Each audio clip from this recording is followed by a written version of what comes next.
আসসালামু আলাইকুম। আমি নুসরাত জাহান সাদিয়া। বর্তমানে চিকিৎসা ফাউন্ডেশন কর্তৃক আয়োজিত ম্যাটারনিটি এবং চাইল্ড হেলথ কোর্সের আমি একজন শিক্ষার্থী। আমাদের ইনস্ট্রাক্টর ছিলেন পবিত্র কুমার স্যার। স্যারকে অসংখ্য ধন্যবাদ আমাদেরকে এত সুন্দরভাবে এই বিষয়টি সম্পর্কে ধারণা দেওয়ার জন্য। আমি আজকে যেই টপিকটা সম্পর্কে কথা বলতে চাচ্ছি সেটা হচ্ছে এন্ডোমেট্রিওসিস, যা মূলত ব্যথাজনিত একটি গাইনোলজিক্যাল অবস্থা। এখানে মূলত আমাদের জরায়ুর ভিতরের যে টিস্যু আছে সেটা জরায়ুর অঞ্চল ভেদ করে ডিম্বাশয়, ফেলিপিয়ান টিউব এবং হচ্ছে পেলভিক অঞ্চল ভেদ করে বৃদ্ধি পেতে থাকে।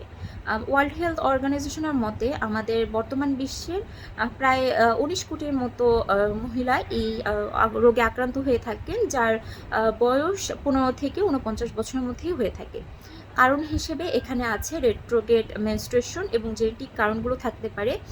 আর এই রোগটা হলে আমাদের তলপেটে বা মাসিকের সময় তীব্র ব্যথা হয়, বন্ধ্যাত্ব হতে পারে, সহবাসে ব্যথা হতে পারে। এক্ষেত্রে যখন আমরা এই রোগটা হচ্ছে ডায়াগনোসিস করতে যাব, তখন আল্ট্রাসাউন্ডের প্রয়োজন হবে এবং এমআরআইয়ের মাধ্যমে আমরা এই রোগটাকে ডায়াগনোসিস করতে পারবো।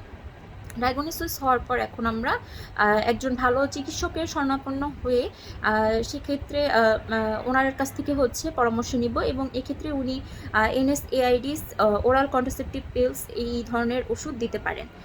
আর পাশাপাশি ওনার প্রেসক্রাইব করা মেডিসিনের পাশাপাশি আমাদের হচ্ছে লাইফস্টাইল মেনটেন করতে হবে, স্বাস্থ্যসম্মত খাবার খেতে হবে, ওজন নিয়ন্ত্রণে থাকতে হবে এবং প্রসেসড ফুড বা ফাস্টফুড আইটেম ফুডগুলো এড়িয়ে চলতে হবে।